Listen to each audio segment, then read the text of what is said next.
Selamat datang para peserta pelatihan kepemimpinan pengawas Pusat Pendidikan dan Pelatihan Kementerian Riset dan Teknologi, Badan Riset Inovasi Nasional.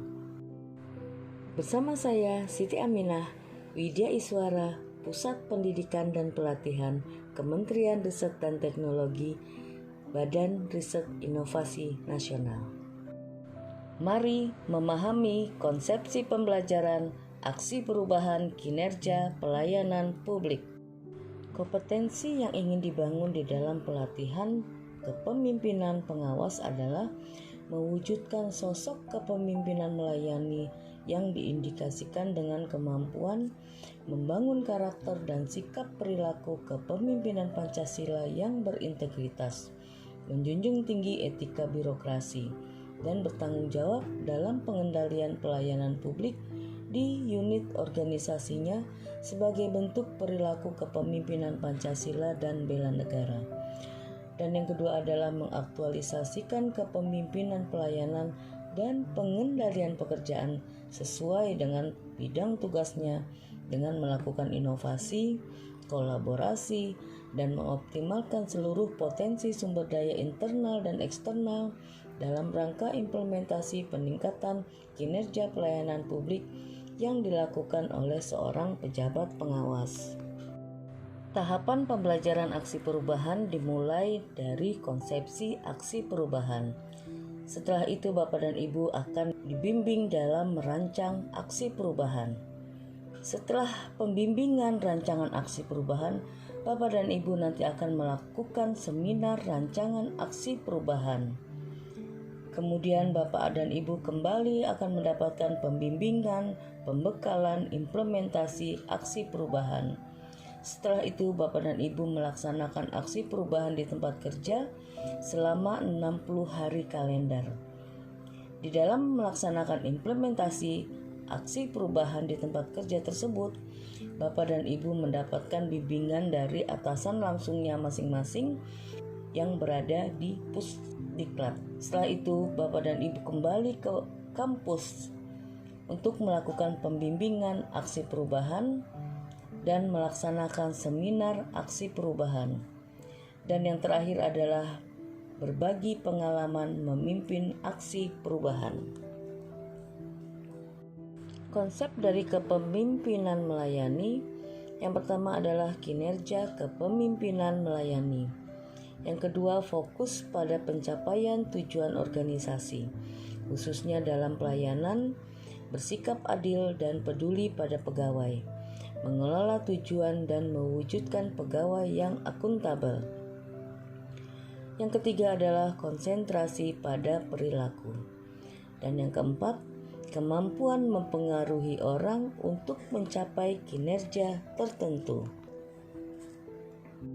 Peningkatan kualitas pelayanan publik dapat dilihat dari 7 elemen manajemen kualitas dalam hal pelayanan publik, yaitu yang pertama adalah dia fokus kepada konsumen dengan melakukan pendekatan proses terhadap kepemimpinan yang perlu dilakukan perbaikan secara terus-menerus di dalam mengambil keputusan yang berbasis kepada bukti-bukti yang valid, lalu tetap menjalin relationship management dengan melibatkan pegawai-pegawai yang ada di dalam lingkup unit kerjanya masing-masing. Di dalam mengaktualisasikan kepemimpinan melayani menjadi agen perubahan dalam peningkatan kualitas pelayanan publik merupakan aksi perubahan kinerja organisasi yang tertuang di dalam kertas kerja peserta untuk menunjukkan kompetensi kepemimpinan sesuai bidang tugas dengan mengelola perubahan dalam bentuk inovasi, dengan melakukan kolaborasi dan mengoptimalkan seluruh potensi sumber daya, baik internal dan eksternal, dalam rangka meningkatkan kualitas kinerja pelayanan publik. Aksi perubahan kinerja pelayanan publik merupakan aktualisasi dari agenda kepemimpinan melayani. Di dalam agenda kepemimpinan melayani, Bapak dan Ibu nanti akan diberikan mata pelatihan diagnosa organisasi, berpikir kreatif dalam pelayanan, bagaimana membangun tim efektif, dan kepemimpinan dalam pelaksanaan pekerjaan. Dan juga merupakan aktualisasi dari agenda 3, yaitu agenda pengendalian pekerjaan. Dalam agenda pengendalian pekerjaan, Bapak dan Ibu nanti akan diberikan mata pelatihan. Yang pertama adalah teknik komunikasi publik, yang kedua perencanaan kegiatan pelayanan publik, ketiga penyusunan rencana kegiatan anggaran pelayanan publik, yang keempat adalah pelayanan publik digital, yang kelima manajemen mutu dan manajemen pengawasan, dan yang terakhir adalah pengendalian pelaksanaan kegiatan. Dari dua agenda tersebut didasari oleh kemampuan pemimpin Pancasila dan bela negara, yang merupakan agenda kepemimpinan Pancasila dan bela negara. Di dalam agenda ke-1 ini nanti Bapak dan Ibu juga akan diberikan materi etika dan integritas kepemimpinan Pancasila. Yang kedua adalah bela negara kepemimpinan Pancasila. Melalui aksi ini akan tercipta satu terobos. Melalui aksi perubahan ini akan tercipta suatu terobosan dalam konteks pengawasan dan pengendalian, peningkatan kualitas atau kinerja pelayanan publik sebagai personal branding bagi Bapak dan Ibu, yang akan meningkatkan institusi branding sebagai penerima manfaat dari aksi perubahan Bapak dan Ibu sebagai peserta pelatihan kepemimpinan pengawas. Dalam proses memunculkan ide aksi perubahan yang menjadi dasar inovasi peningkatan kinerja pelayanan publik, yang analisanya dilakukan secara terstruktur sebagai pengejawantahan dari amanat tugas pokok dan fungsi level JPT Pratama dan level jabatan administrator. Hal ini dilakukan untuk menggambarkan kinerja pelayanan publik yang akan disasar oleh peserta pelatihan kepemimpinan pengawas. Dalam pelaksanaannya diuraikan dalam 3 tahapan, yaitu input, proses, dan output. Analisis tersebut menghasilkan pemetaan komponen-komponen dari 3 tahapan tersebut. Selanjutnya akan tergambar permasalahan-permasalahan atau ide-ide aksi perubahan yang dapat dilakukan untuk meningkatkan manajemen kualitas pelayanan publik. Bagi seorang pemimpin, penting untuk memahami dan mendasari sikapnya dengan perilaku kritis pemimpin yang menunjukkan kombinasi kepemimpinan partisipatif, di mana seorang pemimpin partisipatif akan lebih banyak memfasilitasi tim dibanding sepenuhnya memberikan arahan. Seorang pemimpin juga harus memiliki perilaku yang berorientasi pada tugas, misalkan perencanaan, pengorganisasian, dan monitoring. Seorang pemimpin juga harus memperhatikan lingkungan sekitar, yaitu memberikan support, memotivasi, dan memberikan reward kepada pegawai-pegawainya. Konsepsi aksi perubahan dalam mengaktualisasikan kepemimpinan melayani dan menjadikan agen perubahan dalam peningkatan kualitas kinerja pelayanan publik diawali dengan mendiagnosa kebutuhan perubahan organisasi, kemudian dituangkan di dalam rancangan aksi perubahan. Di dalam mendiagnosa perubahan organisasi dan merancang aksi perubahan dilakukan pada saat Bapak dan Ibu on campus. On campus bisa dilakukan secara klasikal maupun dalam jaringan. Setelah itu Bapak dan Ibu melaksanakan aksi perubahan, implementasinya di unit kerja masing-masing selama 60 hari kalender. Di dalam melaksanakan aksi perubahan laboratorium kepemimpinan di tempat kerja selama 60 hari kalender tersebut, Bapak dan Ibu akan langsung dibimbing oleh atasan langsungnya masing-masing dengan melampirkan bukti-bukti implementasi aksi perubahan yang dituangkan di dalam laporan aksi perubahan. Setelah itu nanti Bapak dan Ibu akan kembali ke kampus, kembali bertemu dengan para widyaiswara untuk melakukan pembimbingan aksi perubahan dan melakukan seminar aksi perubahan. Setelah itu, Bapak dan Ibu akan berbagi pengalaman memimpin aksi perubahan. Sebagai gambaran, pada saat Bapak dan Ibu melakukan diagnosa kebutuhan perubahan organisasi, pertama kali yang harus Bapak Ibu lihat adalah melakukan pemetaan pada kondisi saat ini di unit kerja masing-masing Bapak dan Ibu. Setelah terpetakan kondisi saat ini, Bapak dan Ibu merumuskan kondisi ideal yang akan ditetapkan. Setelah itu Bapak dan Ibu akan melihat adanya kesenjangan antara kondisi saat ini dengan kondisi yang diharapkan.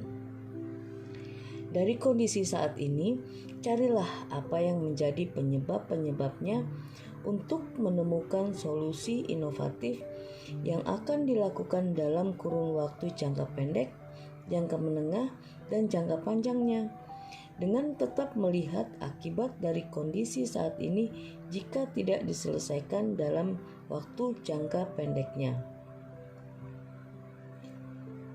Pemetaan kondisi saat ini dilakukan saat Bapak dan Ibu melakukan rancangan aksi perubahan. Kemudian rancangan aksi perubahan tersebut melahirkan ide solusi inovatif yang tertuang dalam jangka pendek dan diimplementasikan di unit kerja Bapak dan Ibu. Setelah itu dibuatkanlah laporan aksi perubahan dengan melampirkan bukti-bukti implementasi aksi perubahannya.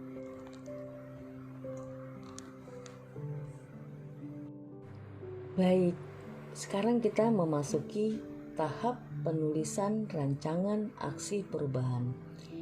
Di dalam penulisan rancangan aksi perubahan, yang pertama kali Bapak Ibu lakukan adalah di bab 1 itu pendahuluan yang berisi tentang latar belakang, tujuan, dan manfaat. Kemudian di berikutnya adalah profil kinerja pelayanan. Setelah itu, Bapak dan Ibu melakukan analisa masalah pelayanannya apa dan strategi penyelesaian masalahnya. Tetap memperhatikan bagaimana terobosan-terobosan inovasinya, lalu tahapan-tahapan kegiatannya, sumber dayanya perlu diperhatikan pula. Bagaimana peta sumber daya dan pemanfaatannya. Sumber daya bisa berupa manusia ataupun sarana prasarana lainnya. Juga jangan lupa melihat manajemen pengendalian mutu pekerjaannya. Nah, di dalam penulisan rancangan aksi perubahan, setelah itu Bapak dan Ibu akan melakukan seminar rancangan aksi perubahan. Dalam seminar rancangan aksi perubahan, ada standar kualitas produk pembelajaran rancangan aksi perubahan yang memiliki bobot 20%. Untuk penilaian ketepatan rencana aksi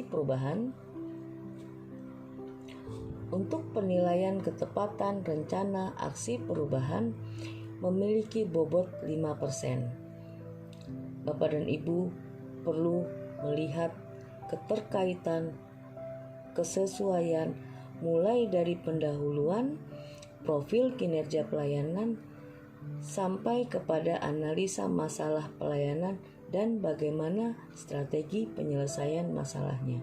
Bobotnya 5% dari ketepatan rencana aksi perubahan.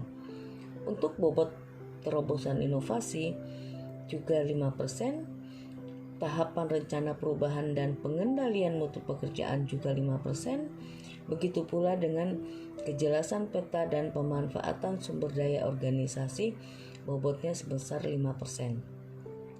Dari 3 komponen penilaian rancangan aksi perubahan tersebut, Bapak dan Ibu harus memperhatikan bagaimana strategi penyelesaian masalahnya supaya memperoleh hasil yang terbaik.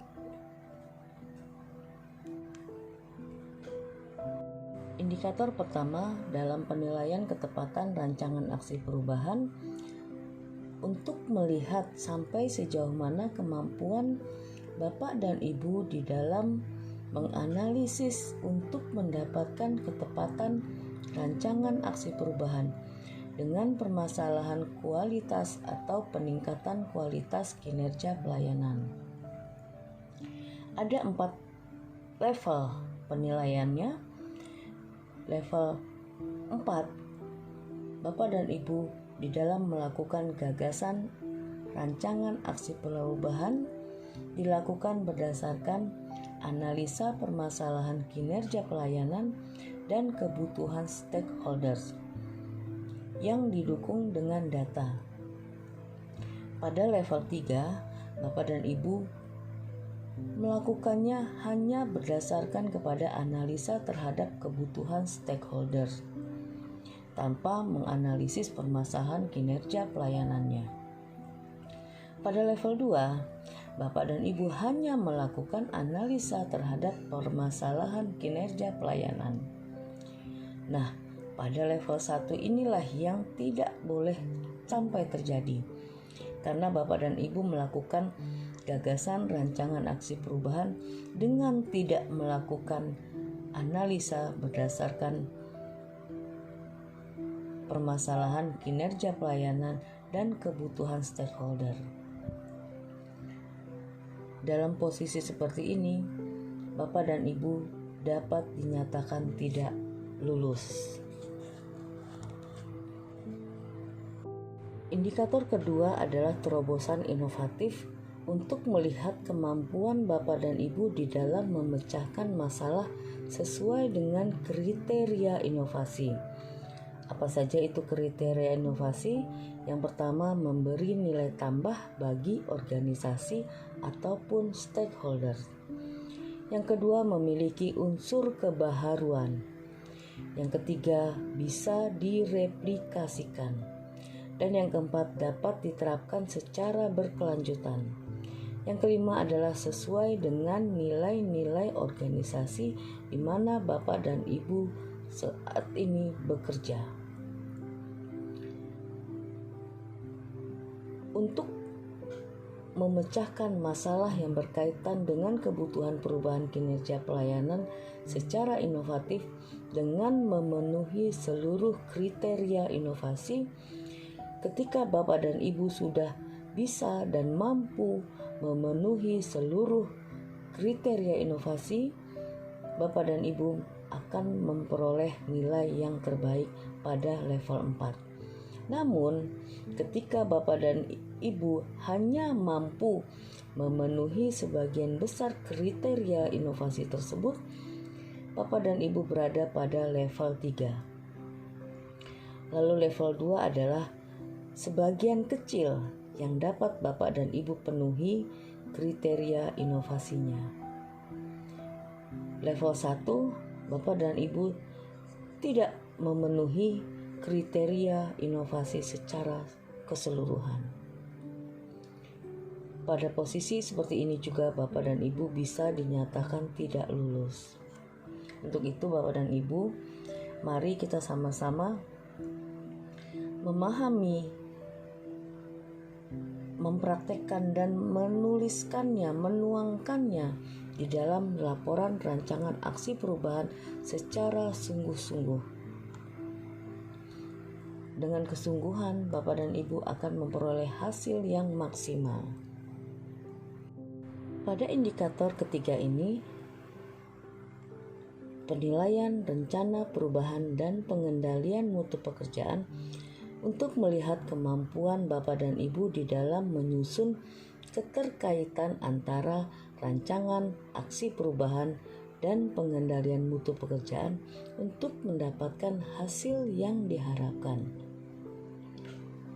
Ketika Bapak dan Ibu mampu melakukan keterkaitan rancangan aksi perubahan dan pengendalian mutu pekerjaan untuk mendapatkan hasil yang diharapkan tergambar dengan jelas, maka Bapak dan Ibu memperoleh nilai pada posisi level 4. Pada posisi level 3, Bapak dan Ibu hanya bisa menerapkan salah satunya tergambar dengan jelas.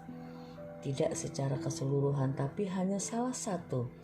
Apakah itu keterkaitan rancangan aksi perubahannya ataupun pengendalian mutu pekerjaannya. Bapak dan Ibu berada pada posisi level 3. Ketika Bapak dan Ibu tidak dapat menggambarkannya secara jelas, bagaimana keterkaitan rancangan aksi perubahan dengan pengendalian mutu pekerjaan, maka Bapak dan Ibu dalam posisi level 2. Di level 1, Bapak dan Ibu sama sekali tidak ada informasi, tidak ada keterkaitan antara rancangan aksi perubahan dengan pengendalian mutu pekerjaan. Level 1 kita ketahui bahwa ini adalah level yang paling rendah dan dapat mengakibatkan Bapak dan Ibu tidak lulus dalam pelatihan ini. Indikator keempat adalah penilaian terhadap kejelasan peta dan pemanfaatan sumber daya organisasi. Pada indikator keempat ini, untuk mengukur kemampuan Bapak dan Ibu dalam mengidentifikasi dan menjelaskan rencana pemanfaatan sumber daya organisasi. Sumber daya organisasi dapat berupa tim kerjanya, bagaimana jejaring kerjanya, dan bagaimana pemanfaatan teknologi digitalnya. Ketika Bapak dan Ibu mampu mengidentifikasi dan menjelaskan rencana pemanfaatan seluruh sumber daya organisasi dengan jelas, maka Bapak dan Ibu bisa memperoleh nilai pada level 4. Kriteria penilaian pada level 3 yaitu mampu mengidentifikasi dan menjelaskan rencana pemanfaatan sebagian besar, bukan seluruh, tetapi sebagian besar sumber daya organisasi. Level 2, Bapak dan Ibu mampu menjelaskan, mengidentifikasi rencana pemanfaatan sebagian kecilnya. Jadi, ketika Bapak dan Ibu hanya mampu mengidentifikasi dan menjelaskan rencana pemanfaatan sebagian kecil sumber daya organisasi, maka Bapak dan Ibu berada pada posisi penilaian level 2. Posisi penilaian level 1, Bapak dan Ibu tidak mampu mengidentifikasi dan menjelaskan rencana pemanfaatan seluruh sumber daya organisasi.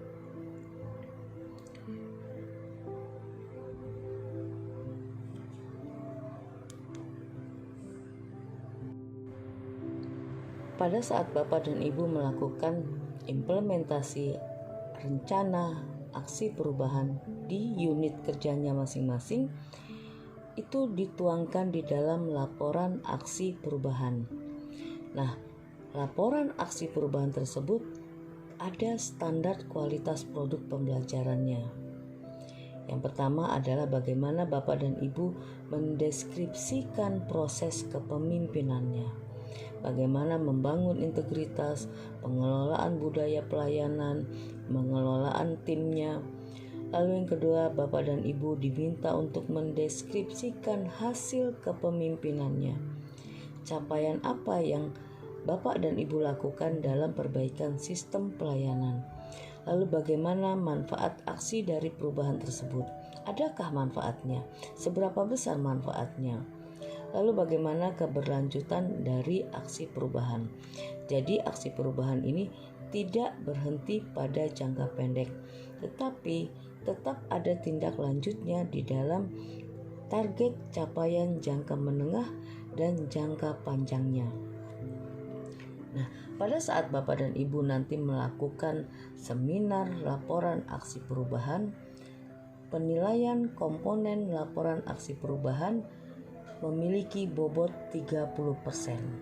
Sehingga secara keseluruhan, bobot penilaian mulai dari rancangan aksi perubahan dengan laporan aksi perubahan sebesar 50%. Sangat besar ya Bapak dan Ibu. Untuk itu, dalam penulisan implementasi dan penulisan laporan aksi perubahan, Bapak dan Ibu harus memperhatikan secara detail dan benar-benar menunjukkan kualitas yang baik. Nah, di dalam penilaian komponen laporan aksi perubahan, yang pertama adalah yang dinilai bagaimana capaian hasil perubahan terhadap rencana perubahan, memiliki bobot 8%. Terhadap kepemimpinan memiliki bobot 8%. Lalu terhadap kemanfaatan hasil dari perubahannya memiliki bobot 7%. Dan keberlanjutan aksi perubahan memiliki bobot 7%. Pada posisi mana bobot-bobot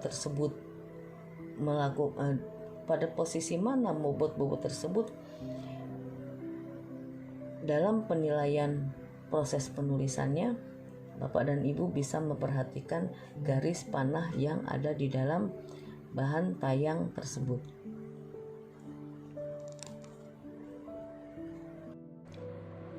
Dalam laporan aksi perubahan pada indikator penilaian 1 terhadap capaian hasil perubahan terhadap rencana perubahan, ada 4 kriteria level penilaiannya. Yang pertama adalah level 4, level tertinggi. Di sini Bapak dan Ibu mampu mencapai seluruh tahapan rancangan aksi perubahan dan memperoleh hasil sesuai dengan rencana. Tentu perlu didukung dengan bukti-bukti yang valid dan relevan. Yang kedua adalah pada tahapan kriteria level 3. Di sini Bapak dan Ibu mampu mencapai sebagian tahapan rancangan aksi perubahan dan memperoleh hasil sesuai dengan rencana. Ketika Bapak dan Ibu mampu mencapai sebagian kecil tahapan rancangan aksi perubahan, maka Bapak dan Ibu dalam posisi penilaian level 2. Ketika Bapak dan Ibu tidak mampu mencapai tahapan rancangan aksi perubahan sehingga tidak memperoleh hasil sesuai dengan rencana, maka Bapak dan Ibu dalam penilaiannya masuk kepada level 1. Level 1 seperti yang sudah saya katakan sebelumnya bahwa level 1 adalah level kriteria penilaian yang paling rendah. Indikator kedua adalah kepemimpinan. Dalam indikator kedua ini untuk melihat sampai sejauh mana kemampuan Bapak dan Ibu mengaktualisasikan kepemimpinan melayani dalam pelaksanaan aksi perubahan untuk memperoleh hasil yang diharapkan. Ketika Bapak dan Ibu mampu mengimplementasikannya seluruh prinsip-prinsip kepemimpinan dalam pelaksanaan aksi perubahan, maka Bapak dan Ibu pada tahap penilaian kriteria level 4. Kriteria penilaian level 3, Bapak dan Ibu hanya mampu mengimplementasikan sebagian besar prinsip-prinsip kepemimpinan dalam pelaksanaan aksi perubahannya. Namun pada saat Bapak dan Ibu hanya mampu melakukannya sebagian kecil dari prinsip-prinsip kepemimpinan tersebut, maka Bapak dan Ibu pada level 2. Ketika tidak mampu sama sekali mengimplementasikannya, maka Bapak dan Ibu pada tahapan kriteria penilaian level 1. Indikator ketiga melihat bagaimana kemanfaatan hasil perubahan terhadap peningkatan kualitas kinerja pelayanan saat ini dan yang akan datang. Ada 4 kriteria penilaiannya. Yang pertama adalah pada tahap level 4, di mana aksi perubahan sangat bermanfaat bagi penyelesaian permasalahan kinerja pelayanan dan mengantisipasi tuntutan perubahan. Pada level 3, aksi perubahan bermanfaat bagi penyelesaian permasalahan kinerja pelayanan dan atau mengantisipasi tuntutan perubahan. Jadi pada level 3 ini boleh salah satunya. Apakah itu permasalahan kinerja pelayanan atau mengantisipasi tuntutan perubahan. Pada level 2, aksi perubahan kurang bermanfaat bagi penyelesaian permasalahan kinerja pelayanan. Pada level 1, aksi perubahan sama sekali tidak mempunyai kemanfaatan apa-apa bagi penyelesaian permasalahan kinerja pelayanan.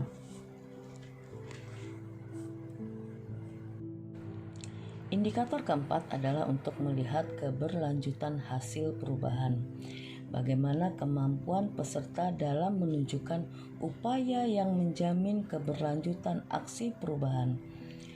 Pada komponen laporan aksi perubahan level 4, bagaimana rencana tindak lanjut aksi perubahan tersebut didukung oleh mentor, diinformasikan pada stakeholder, didukung stakeholder, dan dituangkan dalam sasaran kinerja pegawai untuk menjamin keberlanjutan. Pada level 3, rencana tindak lanjut aksi perubahan tersebut didukung oleh mentor, namun sebagian besar yang dapat diinformasikan pada stakeholder. Walaupun didukung stakeholder dan dituangkan juga dalam sasaran kinerja pegawai. Pada level 2, rencana tindak lanjut aksi perubahan didukung oleh mentor, namun sebagian kecil yang dapat diinformasikan pada stakeholder, didukung stakeholder, dan dituangkan dalam sasaran kinerja pegawai untuk menjamin keberlanjutannya. Namun pada level 1, rencana tindak lanjut tersebut sama sekali tidak didukung oleh mentor, sehingga tidak tercapai keberlanjutan dari kegiatan tersebut. Nah, Bapak dan Ibu, keterkaitan dari agenda 3 pada komunikasi efektif, bagaimana Bapak dan Ibu melakukan komunikasi efektif baik kepada atasan, kepada bawahan, kepada rekan sejajar, maupun kepada stakeholder yang terkait dengan apa yang akan Bapak dan Ibu lakukan pada aksi perubahan tersebut.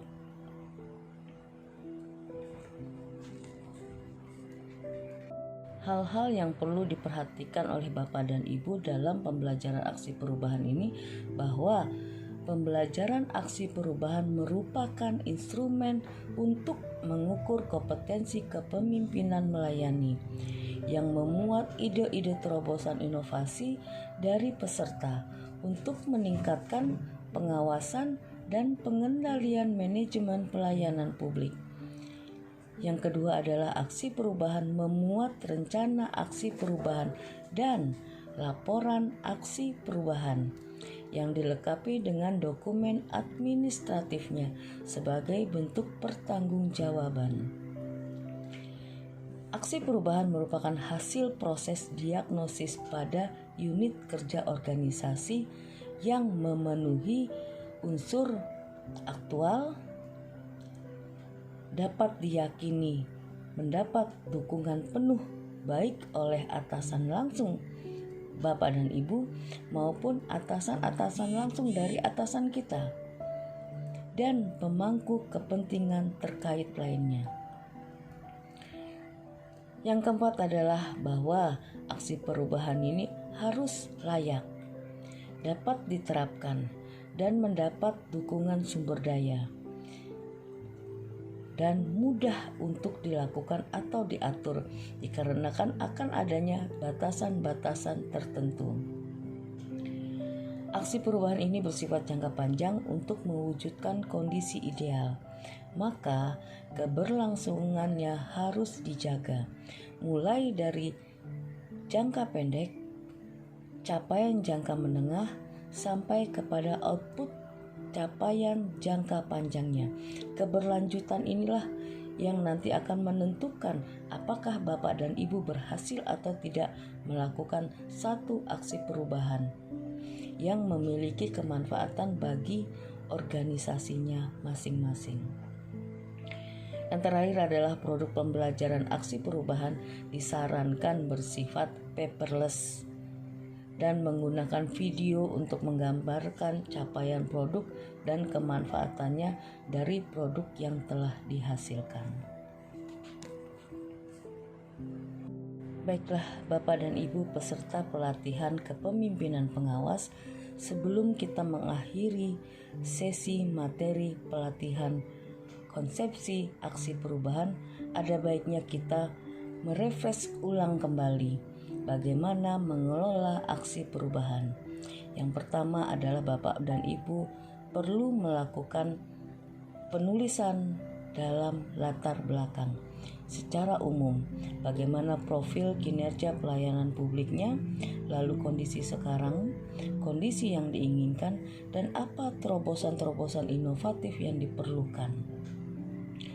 Lalu menetapkan tujuan akhir dari perubahan ini apa, sehingga jelas jangka pendek outputnya apa, jangka menengah outputnya apa, dan jangka panjang outputnya apa. Masing-masing jangka pendek, jangka menengah, dan jangka panjang ini ada keterkaitan yang saling melengkapi, tidak boleh terputus sama sekali. Sehingga pada saat Bapak dan Ibu melakukan implementasi aksi perubahan, itulah tujuan dari jangka pendek. Namun, tujuan jangka pendek tersebut harus terstruktur, terimplementasi, dan harus berkelanjutan pada jangka menengah dan jangka panjangnya. Lalu bagaimana manfaat dari aksi perubahan ini? Bagi organisasi apakah ada kemanfaatannya, dan bagi stakeholders bagaimana kaitannya dengan peningkatan pengawasan atau pengendalian pelaksanaan pelayanan publik. Berikutnya adalah di dalam pengelolaan aksi perubahan, Bapak dan Ibu perlu membentuk tim aksi perubahan yang nantinya tim tersebut akan mendukung implementasi aksi perubahan Bapak dan Ibu. Dalam membentuk tim aksi perubahan ini, Bapak dan Ibu perlu memahami bagaimana ciri-ciri tim efektif, bagaimana tahapan pembentukan tim tersebut, dan apa peran dan urgensinya. Setelah itu, tim tersebut akan menginspirasi dan menggerakkan stakeholders. Bapak dan Ibu perlu melihat, perlu memetakan jenis stakeholder mana yang mempunyai kepentingan dan berpengaruh cukup besar kepada berhasilnya aksi perubahan yang akan Bapak dan Ibu lakukan. Bagaimana manfaat identifikasi dan analisis stakeholdernya, cara mengelola stakeholder, dan nilai pelibatan stakeholder tersebut. Setelah itu Bapak dan Ibu perlu memantau dan mengendalikan kegiatan aksi perubahan. Bagaimana cara memantau dan mengendalikannya? Bapak dan Ibu perlu membuat checklist pra pelaksanaan. Dari checklist tersebut, Bapak dan Ibu bisa memantau mana-mana kegiatan yang belum dilaksanakan dan mana-mana kegiatan yang masih perlu dilaksanakan dalam jangka waktu tertentu. Lalu bagaimana strategi pelaksanaannya?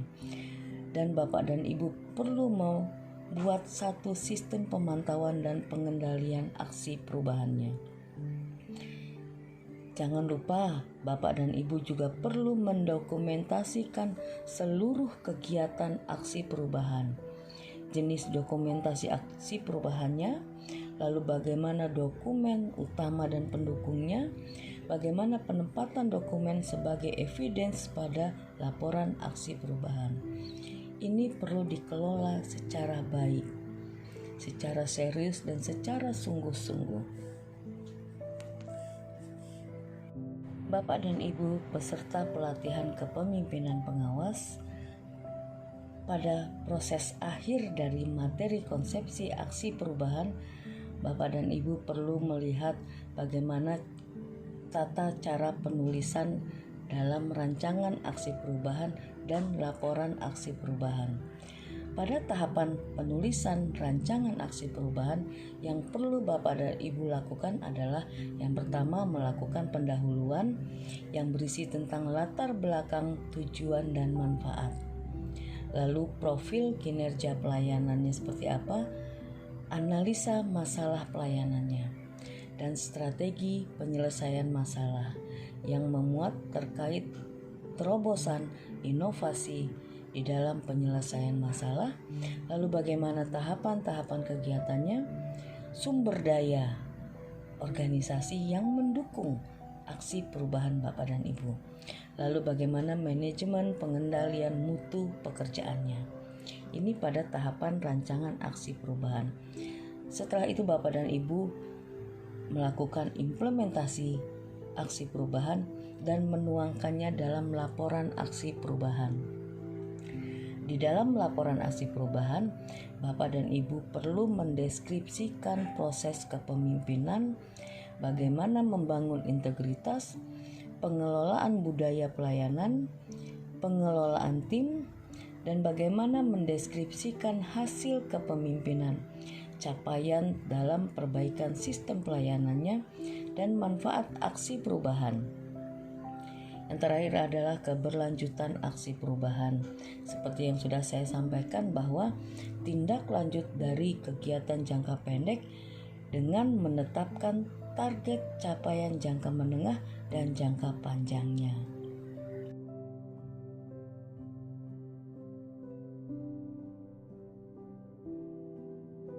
Terima kasih.